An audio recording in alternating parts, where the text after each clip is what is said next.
Hello, my name is Elizabeth and today I'm 37 weeks pregnant, and I'm sure I'm not the only one that have troubles feeling comfortable while sleeping or resting. So therefore I thought it would be a great idea to share with you some tips and tricks that Katie here, who's a midwife, will share with me.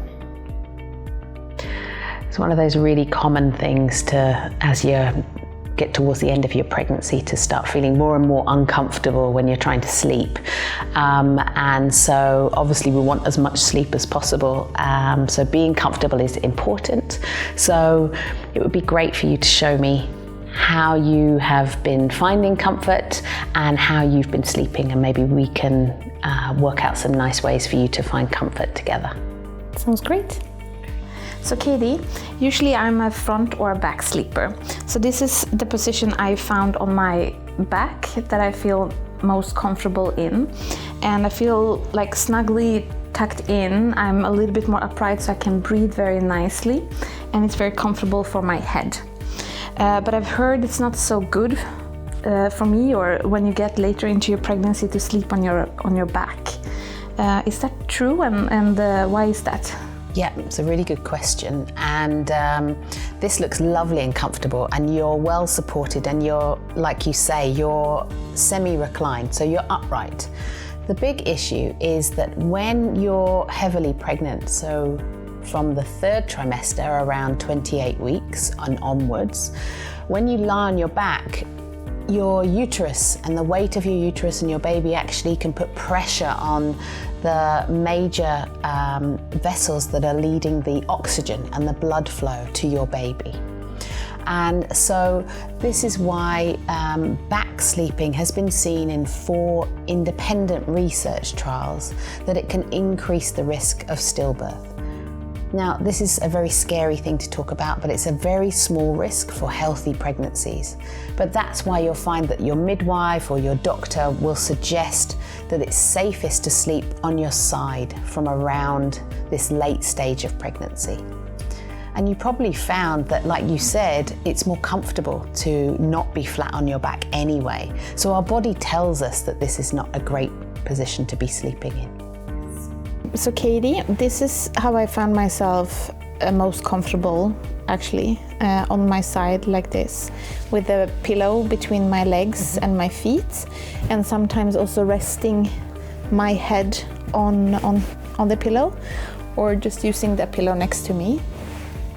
And now when I'm getting heavier, I tend to even move the filling in the pillow to be able to rest my belly on it, like this, and that feels really comfortable, and I don't have any muscle aches then when I wake up because of the heaviness. So this is where I feel most comfortable like that.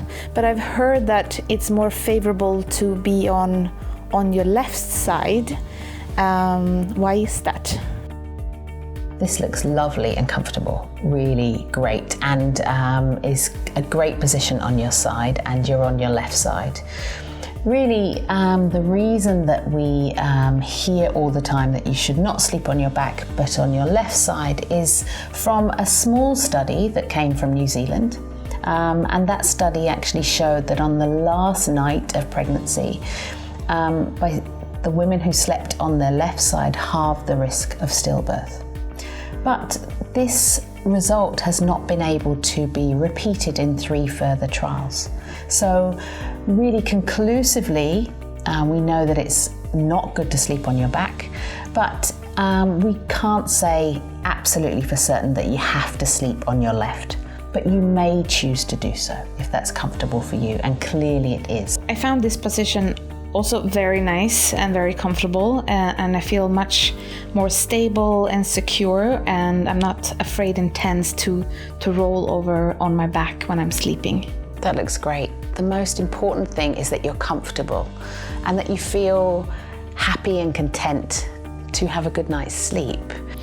But what should I do if I wake up on my back? This is a really good question. We know that we should be sleeping on the side, and often it can make us feel quite worried if we wake up on the back. Yeah. All you need to do is, when you've woken up, you've noticed you're sleeping on your back, is just to roll back onto your side and go back to sleep again. But sometimes there's some good tricks to stop you rolling on your back. And one of them can be to use the pillow or a pillow that can wedge in and give you a bit more support behind your back. And the other thing that can be really helpful is actually how you've got your hair at the moment. So often if you've got long hair, obviously no good for me, but if you've got long hair, it's good to have it in a bun or a ponytail so that when you roll, it kind of feels uncomfortable to sleep like that. So it's not going to allow you to lie on your back for too long. But the big thing is, don't panic. If you wake up in the night, or if you're in the middle of the day and having a rest and you find yourself on your back, just roll yourself onto your side and carry on resting from there. What you've seen me do today with Elizabeth is specific to her and her pregnancy, but hopefully some of these tips can help you as well. But if you have any worries or concerns about how you're sleeping, your baby or your pregnancy, please reach out to your own healthcare professional for more support specific to your needs as well.